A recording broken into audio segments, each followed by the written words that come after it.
your source for everything paranormal. Parax. Throughout the ages, history has been altered by word of mouth and the misrepresentation of those who might not have been present when some of the world's most significant events took place. Channelers Barry and Connie Strohm bring through the spirits of those who actually witnessed or took part in these historical events and lets them tell their stories in their own words. Welcome to Channeling History. And now, here are your hosts, Barry and Connie Strohm. Good evening, everybody, and welcome to Channeling History. We have been away for a couple of weeks. Unfortunately, I've been fighting flu, not COVID, but I'm still coughing, so we'll see how it goes. Anyway, we're the only show where we speak to the souls that made things happen through history, and we're brought to you every Sunday night on the Parax Radio Network. I'm Barry Strohm, your host, and I'll be doing the channeling tonight. I'm Connie Strohm, your co-host, and I'll be asking the questions of our spirit guest this evening. Next week, our spirit guest will be Andrew Carnegie, the famous philanthropist. During Easter, we featured a special show in which we channeled Mary Magdalene, St. Paul, and Jesus. This show is available on our YouTube channel or for a free download on Podomatic.com. Tonight, we will be speaking with the spirit of the famous Roman Mark Antony. His romantic relationship with Cleopatra, the Queen of Egypt, changed history. Now, Roman history can be very, very difficult to understand. So I'm going to try to give you a brief outline to help you have a better feel what's taking place when we talk to Mark. The Roman Republic existed from 509 BC to 27 BC. It was run through public representations of the Roman people, exemplified by the existence of a Roman Senate. Much like today, economic problems, government corruption, and crime were undermining the representative government. Rome was surrounded by enemies, and Rome was required to finance large armies to protect themselves and expand the empire. During this time, Julius Caesar was gaining in popularity as a leader, capable of solving the problems of the Republic, and had assumed a role of dictator for life. Caesar and his lieutenant, Mark Antony, were popular with the army and the common people, but the politicians in the Senate, because they feared they'd be losing their political powers, were not happy about the ascension to power of Caesar. The members of the Roman Senate assassinated Julius Caesar, leaving Mark Antony and Caesar's adopted son Octavian at conflict to resolve the leadership of Rome. At that time, Cleopatra was the Queen of Egypt, her country being consumed by Roman power. Rome needed Egypt to provide food and wealth to finance its army and navy. Cleopatra was the mistress of both Julius Caesar and Mark Antony, having children by both rulers. The citizens of Rome had a strong dislike for Cleopatra because it was against the law for a Roman citizen to marry anyone that was not a Roman citizen themselves. Now, we never know in advance what our spirit guests are going to say, so it's always prudent to include a disclaimer. The opinions or words voiced on our show are the channeled words of the spirits and do not necessarily reflect our opinions, those of the Parax Network, or of our sponsors. All of our shows are available on our YouTube channel in Barry's name, Barry Strohm, or if you would like to download them, go to Podomatic.com and just search Channeling History.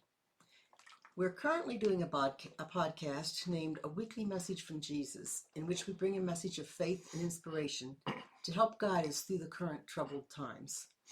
We post the new messages from the Lord on Wednesdays, so they also come up on the YouTube. I would like to thank all of you that take the time to listen to our show and even join us in the chat room and send some questions towards us. And I always try to use as many of them as I possibly can.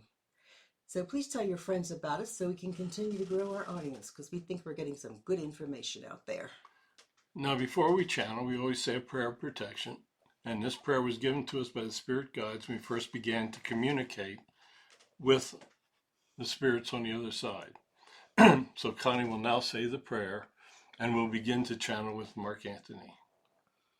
God, please grant us your wisdom and protection. Grant us the knowledge that we can handle and keep us safe from all things that will harm us. Keep the messages positive and pure love. Keep us safe from our egos. We ask these things in the light of the seen, the unseen, and the honesty of God. Okay, Connie, as you know, I'm a collector of Roman coins, and this is particularly interesting to me tonight because of Mark Antony being with us. So let's begin speaking with our spirit guest. Mark, thank you so much for joining us this evening. Would you like to begin with a message? Yes, I truly would. When I lived, I never in my wildest imagination thought that anybody would still remember my name or even want to hear from me. I lived in a very tumultuous time. Rome was surrounded by enemies.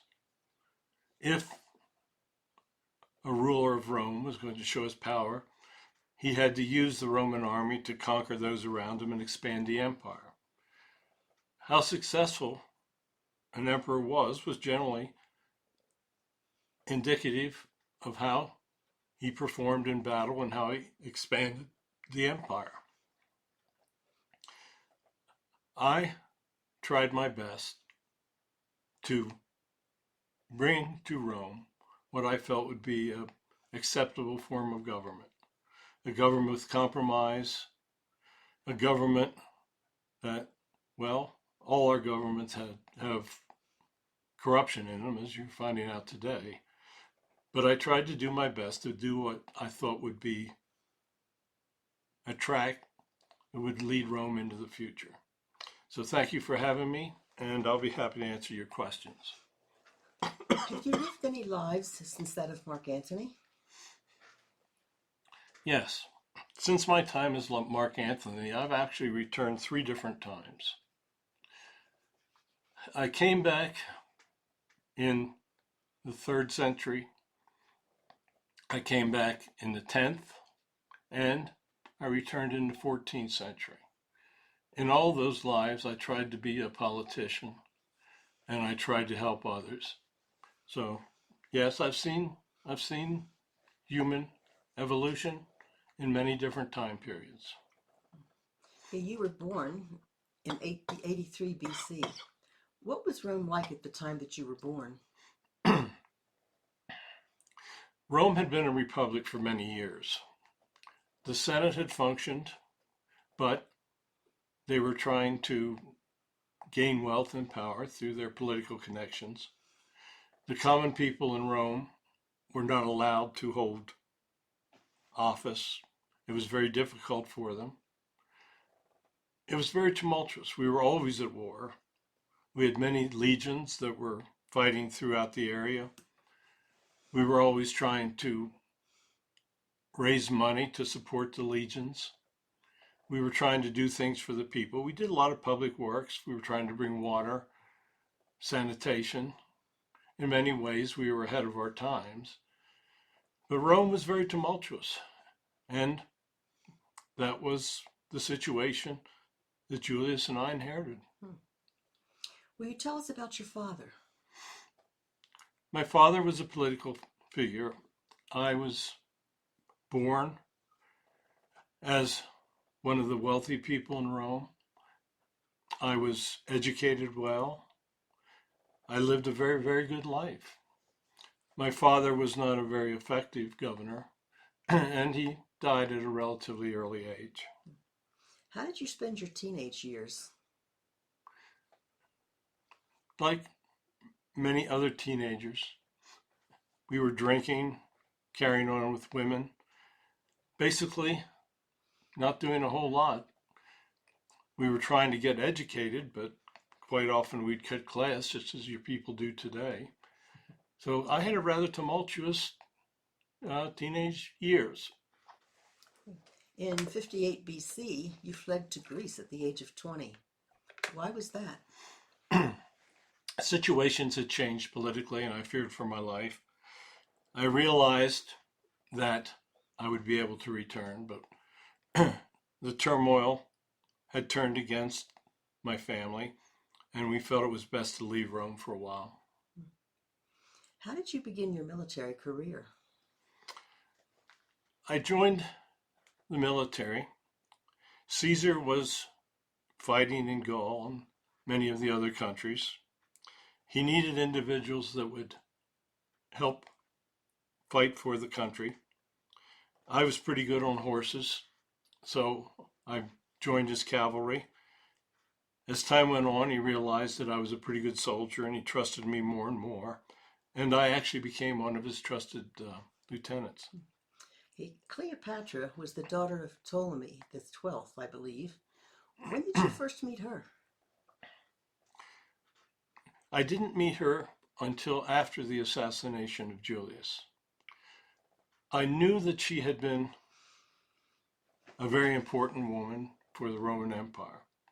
I also knew that she was quite attractive, and I knew that she had been living with Julius.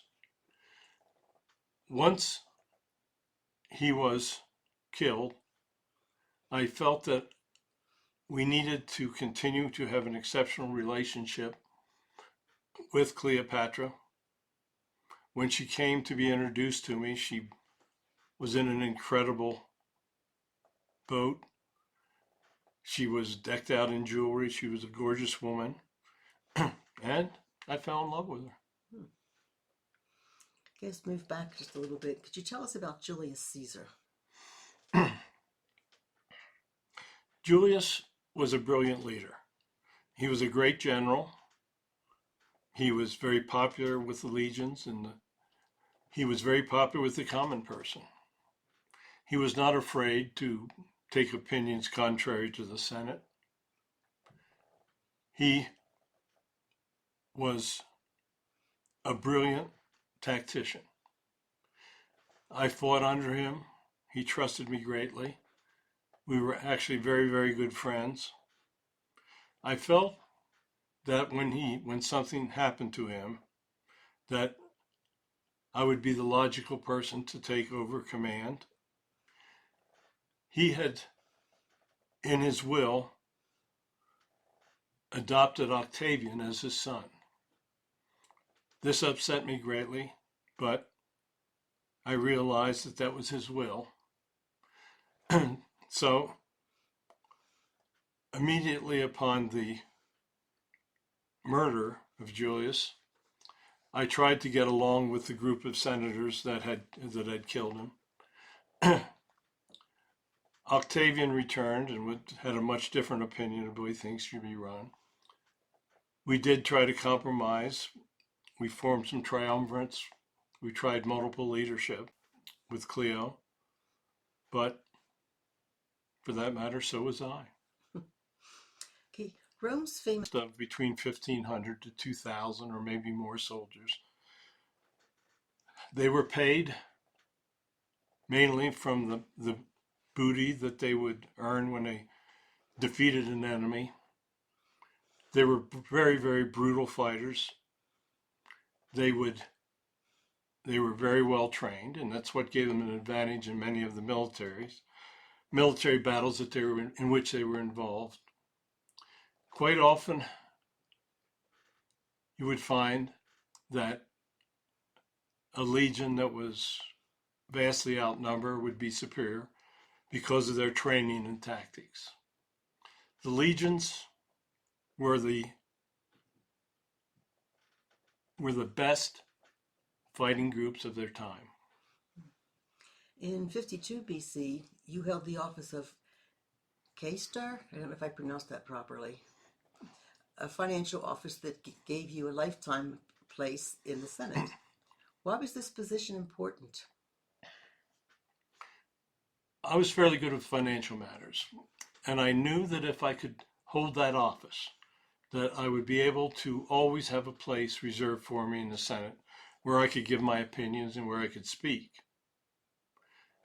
In spite of changes in political power, that position was a constant. That's why it was so important. Yeah. In 50 BC, you were elected to the politically influential priesthood of the augurs. What were the augurs, and how were you chosen to join their priesthood? The augurs were known as seers. They could look into the future, they could give advice, they could help lead the politicians of the time. Seers were highly respected, and seers were not individuals to be taken lightly. I did have some psychic abilities, and I would have dreams that would show me events in the future. In my time, the Romans worshipped many, many different gods. A seer was considered an individual that would have some knowledge of what the gods wanted. It was a very, very important position. So between being an augur and the financial position, I felt that I would have a position of continuing strength in the Senate. I believe you were correct. In 47 BC, Caesar sailed to Egypt and deposed of the Pharaoh, Ptolemy XIII, in favor of Cleopatra. Why did he follow this political course of action? We were taking control of Egypt slowly. We needed their agriculture, we needed their wealth. Keep in mind, Egypt was an incredibly wealthy country. They had gold, they had great areas of grain. The country had all of the things that in many instances the Roman Empire lacked. It was very, very important that either through war and conquering or through political relationships that we had control over Egypt.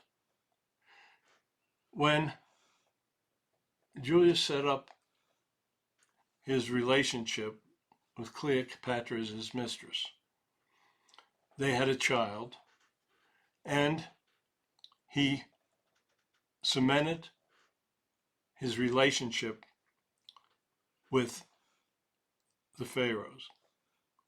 Now, he did have to participate and defeat Cleopatra's opponent, but that was a relatively easy matter for the powerful Roman army and navy at the time. His relationship with Cleopatra brought what was needed to allow Rome to function at a high level. Okay, you were left to govern Italy and restore order. What happened? I made some bad mistakes. I tried to be too strict with the people. Caesar's strength was with the soldiers and with the common person.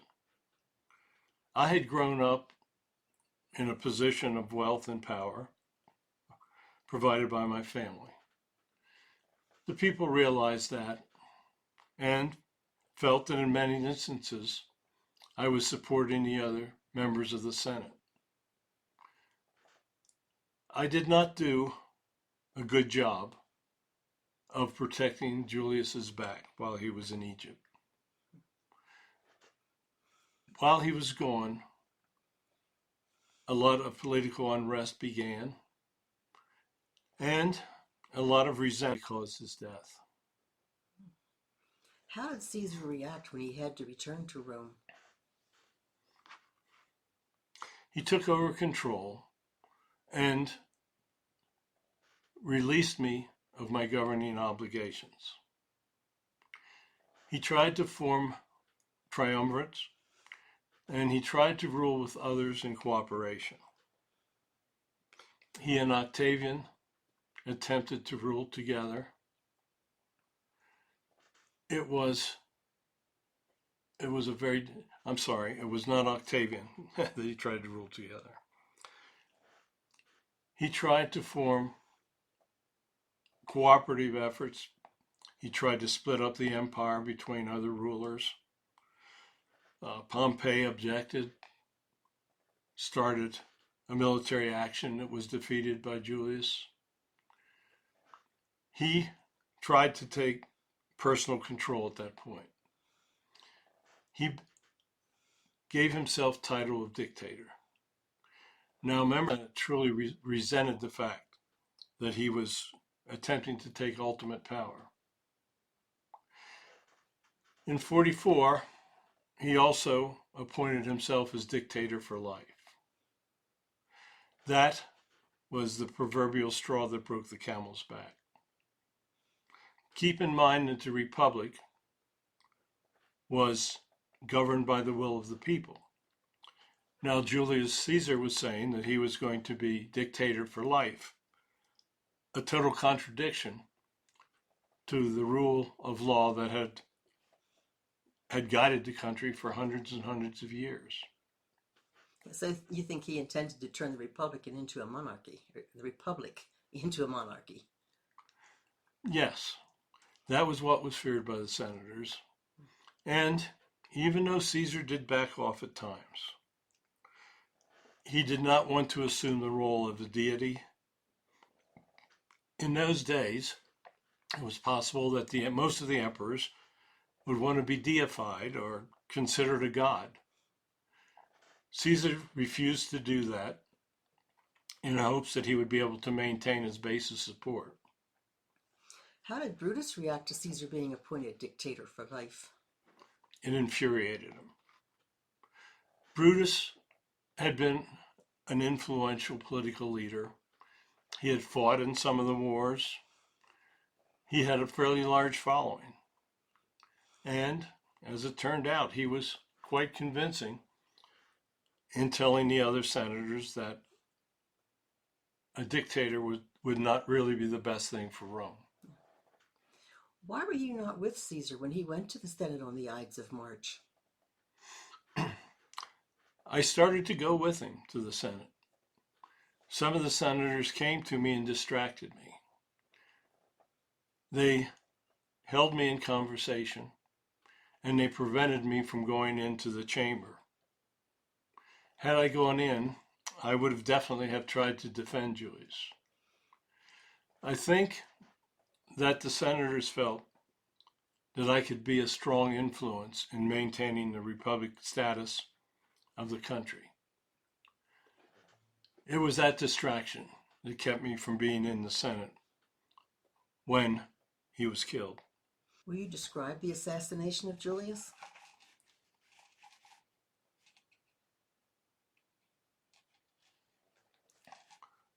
Yes.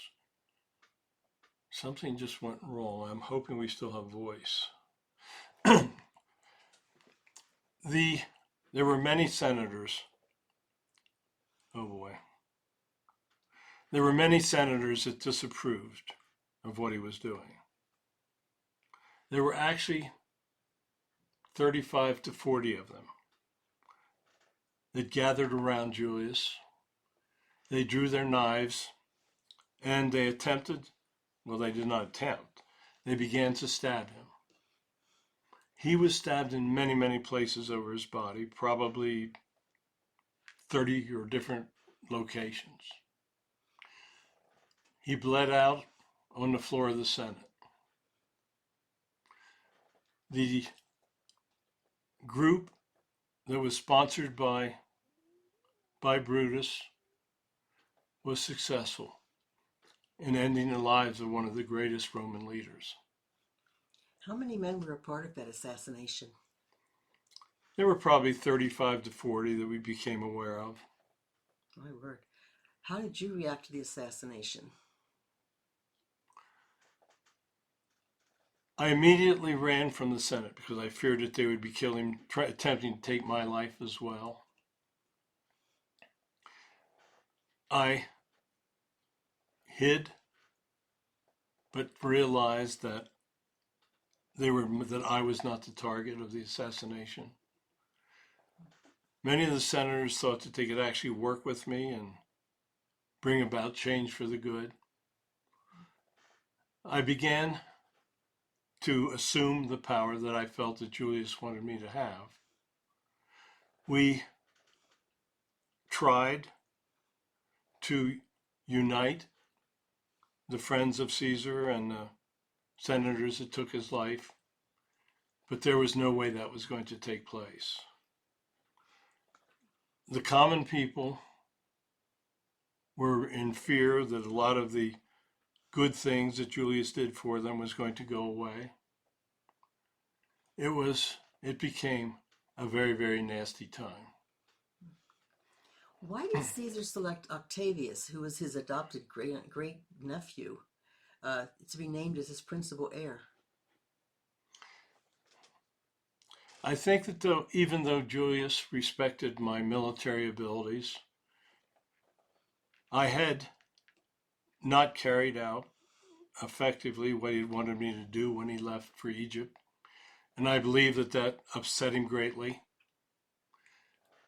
Octavius had great abilities. He was a very bright person. He was young, but he had a very good organizational ability. And I truly believe that it was my failure while Julius was in Egypt that resulted in him adopting Octavian as his son and writing in his will that he would take over as the leader. What happened when you gave the eulogy at Caesar's funeral? When I gave the eulogy, I tried my best to speak very highly of Julius. My eulogy infuriated the senators, but it also helped bring about a very strong movement from the friends of Caesar. I think that it was my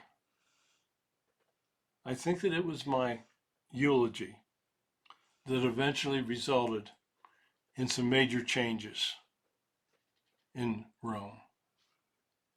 So how did you handle Octavian being named Caesar's principal heir at the time?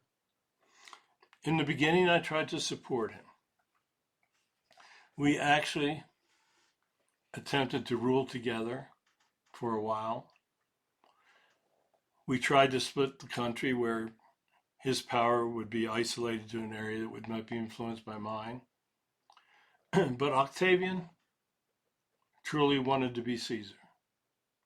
And eventually we came to some very strong disagreements. And war broke out that would establish my being thrown out of leadership and Octavian actually becoming Augustus as Caesar. Why did you refuse to turn over Caesar's estate to him? That was not a brilliant move on my part. I should have just followed his advice, and I should have supported Octavian from the beginning.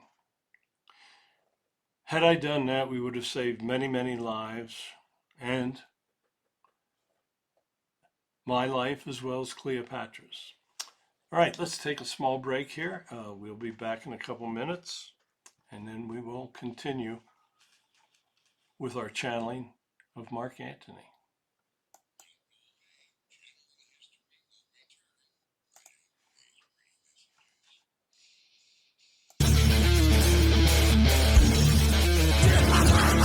In order for the light to shine so brightly, the darkness must be present. Tune in every Monday at 10 o'clock. The Dark Sun Rising on the Para-X Radio Network. Hi, this is Marla Brooks from Stirring the Cauldron. Thursdays are a great night on the Para-X Radio Network. We start off the evening with Journey into the Light, Chapter 3, with your hosts, Psychic Little T and Tabby Cat Gash at 7 p.m. Eastern. Then, on the first and third Thursdays of the month at 8 p.m., it's Tango and Friends, hosted by Bruce Tango. And on the alternate Thursdays at 8 p.m., tune in to Stirring the Cauldron, the Archive podcast. Every week at 9 p.m. Eastern, join me on Stirring the Cauldron Live. And then at 10 p.m., stick around for New Aeon Now with Lily Alley, Davron Michaels, and Christine Matza. Finally, to round out the night, join Dr. Kelly Renee Schutz on the Paranormal Encounters podcast. All this every Thursday, right here on ParaX. Have you ever wondered what Jesus and his followers would say if you could receive their messages today? In his new book, Spirits Speak, Channeling Jesus and the Holy Spirits, channeler and author Barry Strohm answers those questions for you. Using his gift of spirit communication, he brings you messages from such Holy Spirits as Moses, John the Baptist, Mary Magdalene, Mother Mary, Jesus, and even Mother Teresa and the Reverend Billy Graham. They discuss topics that are important for contemporary life in these troubled times. Spirits Speak, Channeling Jesus and the Holy Spirits is available on Amazon, Barnes & Noble, and other booksellers. Signed copies are available on the author's website, spiritspredict.com. After reading this book, you will never again say, "What would Jesus say or do?" Welcome back to Channeling History. Now, here are your hosts, Barry and Connie Strohm. Okay, everybody, welcome back. Connie, let's go with some more questions. Okay, why did you summon Cleopatra, who at the time was the Queen of Egypt, to Tarsus? Well, Cleopatra had been the mistress of Julius. He had sired a child with her, and I needed Egypt. So I felt that I had to meet with Cleopatra and make up some sort of a political compromise with her. I brought her to Tarsus, and she was an incredible individual, and I actually fell in love with her. Could you tell us about the arrival? She came in a very special ship. She had arranged it with all the regal trappings of royalty. There was gold. There was everything. She had her slaves with her. She was beautifully dressed, and she was a spectacularly beautiful woman. I was simply overwhelmed by her. Hey, could you tell us about spending the winter of 41 to 40 BC with her in Alexandria? Yes. Once I initiated our romantic relationship, I returned with her to Alexandria, and we spent the winter there. It was a wonderful, wonderful time. I was very much in love with her. We had children, and she had no doubts about how much I truly loved her. But my relationship with an individual that was not a member of the Roman citizenry was a problem, as well as the fact that I was also married at the time. So my opponents made advantages the whole time I was gone, and I realized that I had to return to Rome. Okay, is it true that you didn't see her again for 3 years? And if that is, why? I returned to Rome, and I tried to make a deal with Octavian that we would share authority. I even married his sister. But I did truly still love Cleopatra. I tried to stay away from her for that period of time so that I would not alienate Octavian. I truly wanted what would be best for the Roman people. And I thought that my staying away from Cleopatra would be the best. Okay, Why did you marry his sister, Octavia, in view of the relationship that you had with Cleopatra? I kept trying to tell myself that I needed to do what was best for Rome, and marrying Octavian's sister was what I felt would be the best for Rome. Sadly, my emotions got in the way, and I felt that I couldn't live without seeing her. Obviously, this really upset Octavian. Okay, by 32 BC, your relationship with he did formally end. Is that why? That was the main reason of it. But he and I were having differences of opinion over how the republic or how the Roman Empire should be run. The shift from republican rule to imperial rule was not an easy one. And as it turned out, we created many, many differences of opinions. So why did you resume your relationship with Cleopatra when you were married to Octavian's sister? I loved her. I truly loved Cleopatra. I loved being with her. I loved looking into her eyes. She was an incredible conversationalist. She was incredibly intelligent. She was truly a ruler. And I just simply could not stay away from her. Did Octavia raise the children that you had with Cleopatra? Yes. After our deaths, Octavian's sister Octavia took our two children and raised them in their family. I am forever in debt to them for that. She was truly a very, very good person.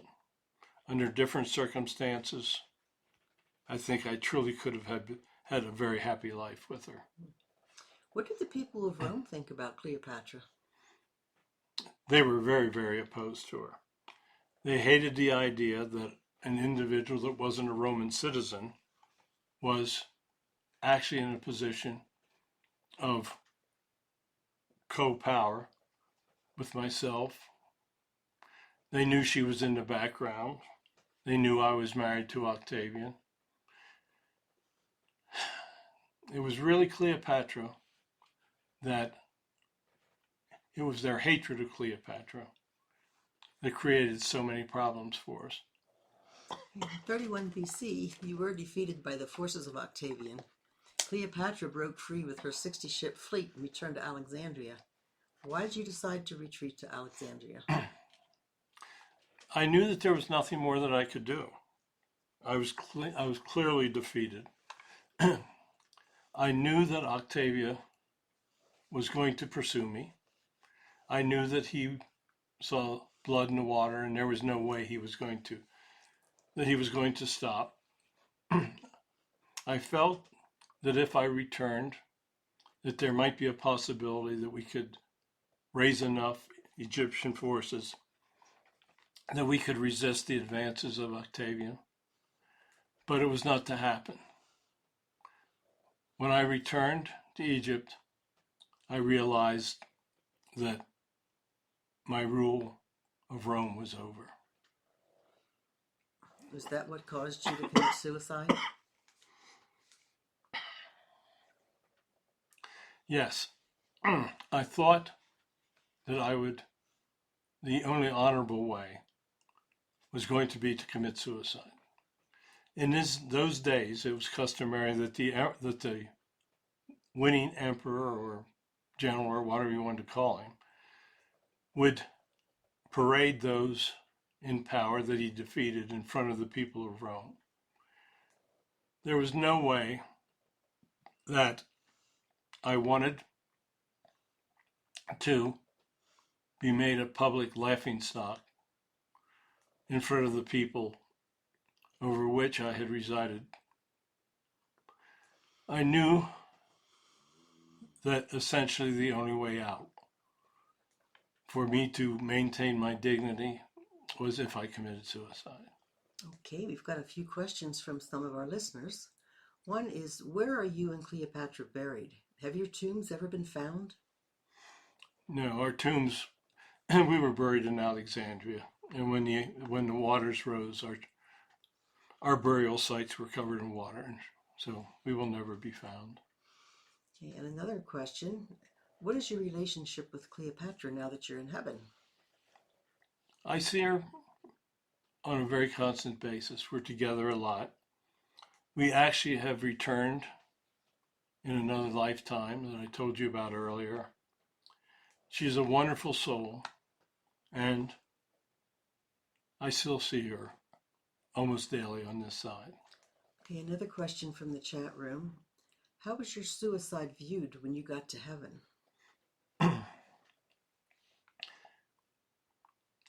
It was cutting short a life plan, but the life plan for which I had laid out was now an impossibility. While it goes against the rules of God, it was a situation that did not bear the significance if an individual commits suicide and totally ends a life plan. There was a distinct possibility for them. What was the reason Cleopatra committed suicide? Cleopatra thought that I had committed suicide. I had not done it as yet, and she decided she did not want to live without me. So she went ahead and committed suicide. When I heard what she had done, I tried to kill myself with my sword. I gravely wounded myself, and I was taken to her, but she had already passed. I then passed myself, and we were together in heaven. How did she kill herself? She took a poison. I know that there are people who think that she let a snake bite her and kill her, but that's not true. She took a poison that just simply allowed her to go to sleep. When you were both on this side, did you ever marry Cleopatra? No. We had spoken of it. My enemies in Rome declared that I had essentially married her, but we never did any formal marriage. Okay. Octavian assumed the title of Augustus in 27 BC, and he became the first Roman emperor and ruled until the time of his death at 14 AD. What is your opinion of the reign of Octavian Augustus? Octavian was a very effective ruler. He was a very bright person. He had a great sense of organization.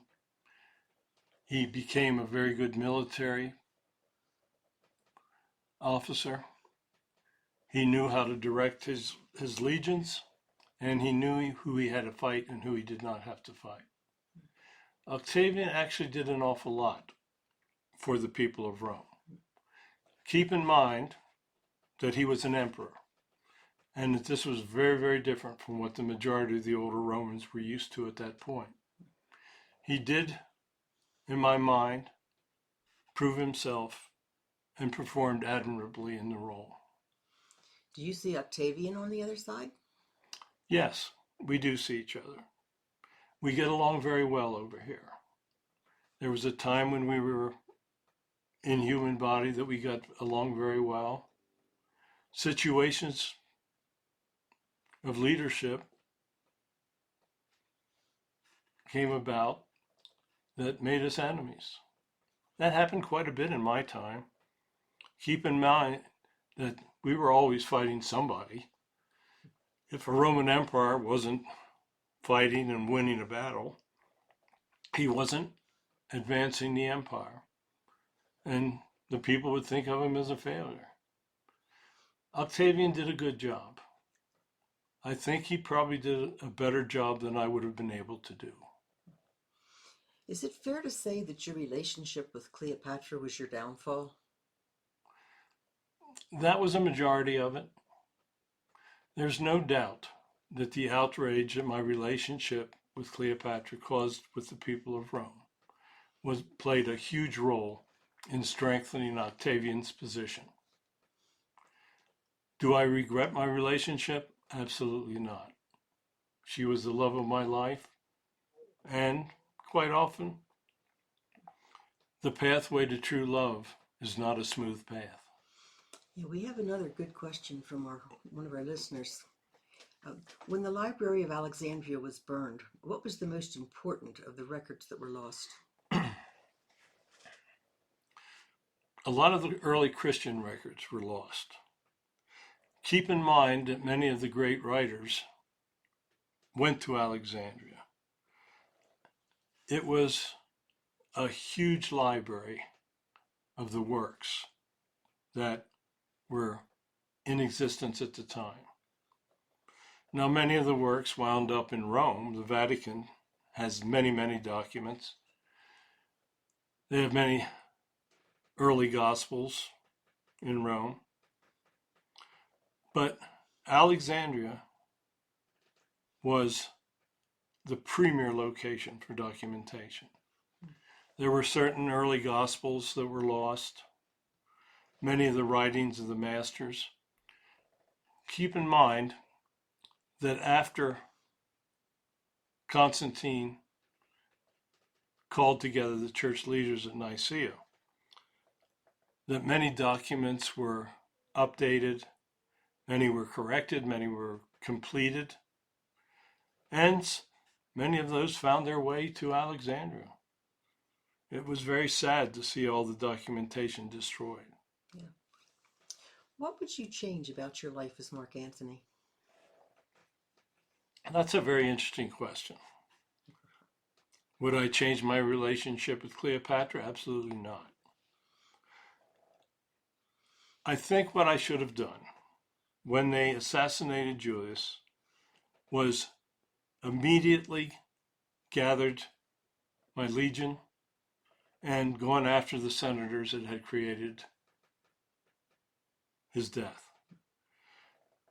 Had I acted quickly, I would have won the support of the people.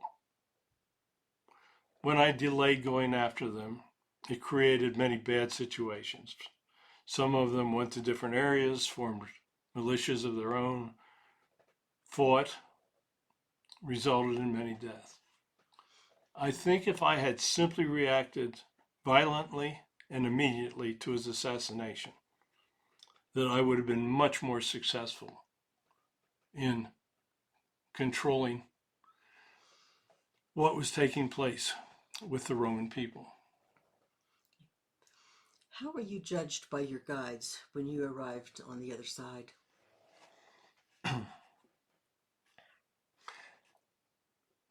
I was guided in many. I was judged harshly in certain areas.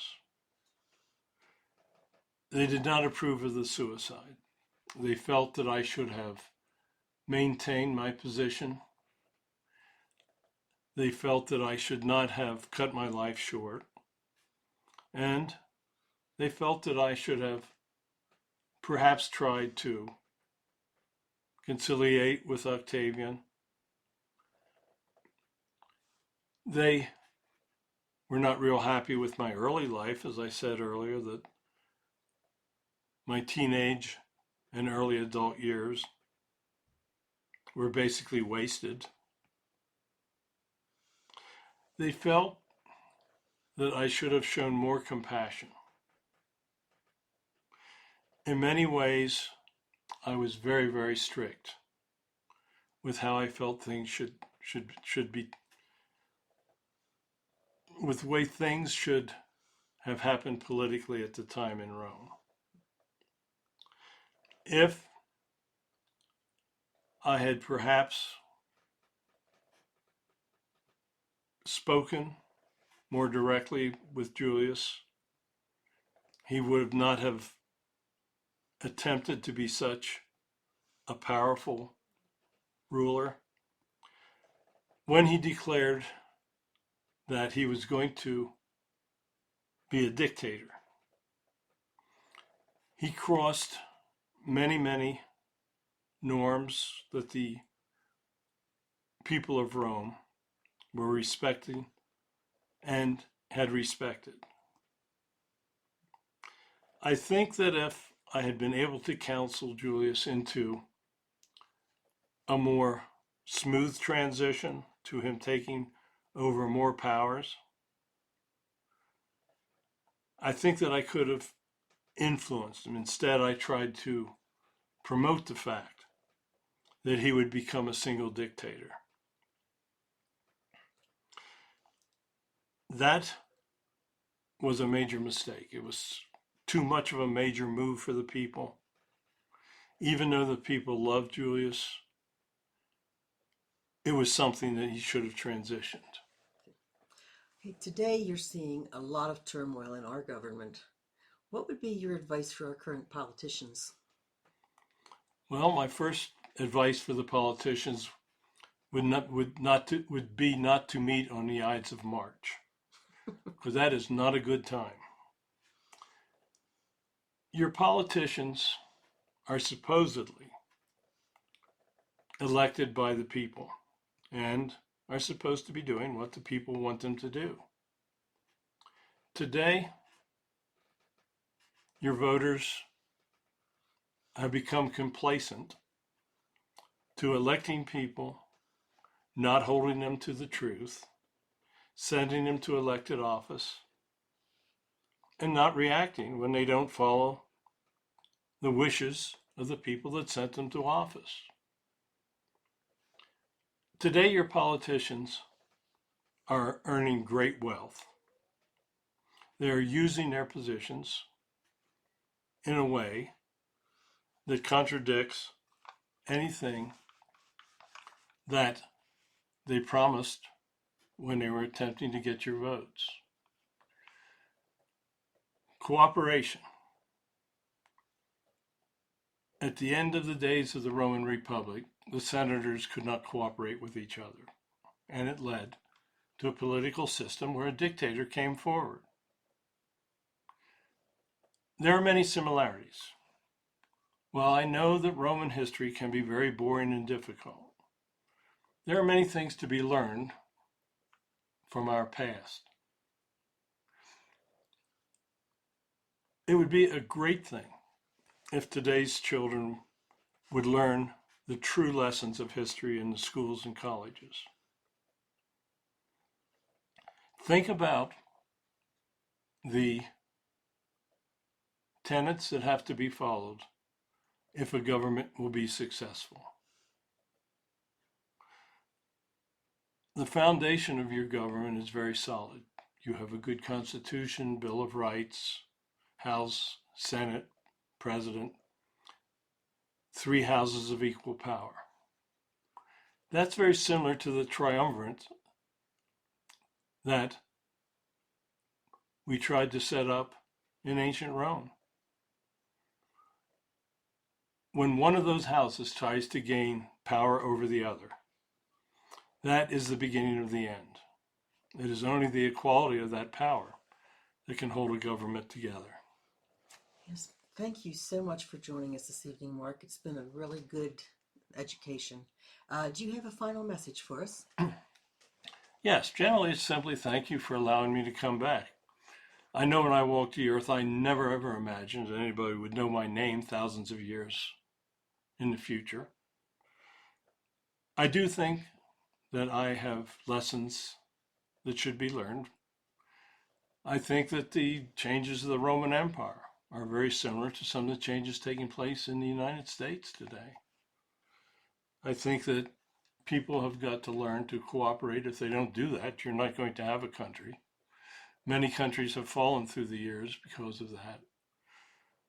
When people want to use the military complex to make money, bad things often happen.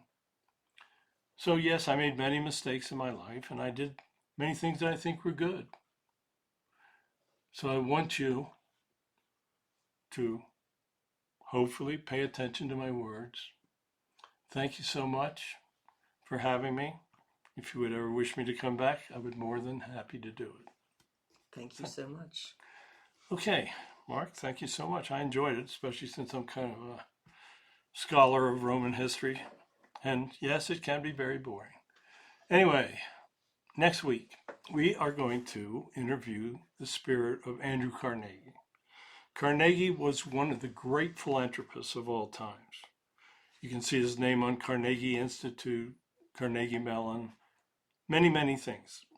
But he learned the ability to give back to the people with gifts to continue to give.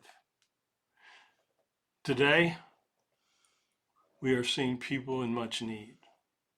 I know that when we do our conversations with Jesus on Wednesday mornings, he's always talking about helping others. Andrew Carnegie is going to be was one of the greatest examples of helping others of all time. There are many today that could pay attention to what he did. Anyway, you can submit questions and suggestions for future guests through our email. That's channelinghistory@gmail.com. My 7th book, Channeling Jesus in the Holy Spirit's Veil, on Amazon, Barnes & Noble, all major booksellers. We have it up on Kindle for $2.99, and signed copies are available on my websites, spiritspredict.com and wordsofgodthenandnow.com. I want to thank you so much for listening. I'm sorry we couldn't be with you the last 2 weeks. I'm kind of amazed that I got through this week, but I have enough drugs. Next week should be pretty much a sure thing. All of our shows are available on our YouTube channel, and my name, Barry Strohm. You want to download them, go to Podomatic.com, search Channeling History. So thank you all. Thank you for listening. Have a blessed week, and I hope that we see you back here next week on Sunday evening at 9 p.m. Eastern Time on the PowerX Radio Network. At the risk of sounding like a copycat, thank you all for joining us. God bless you all, and have a wonderful week.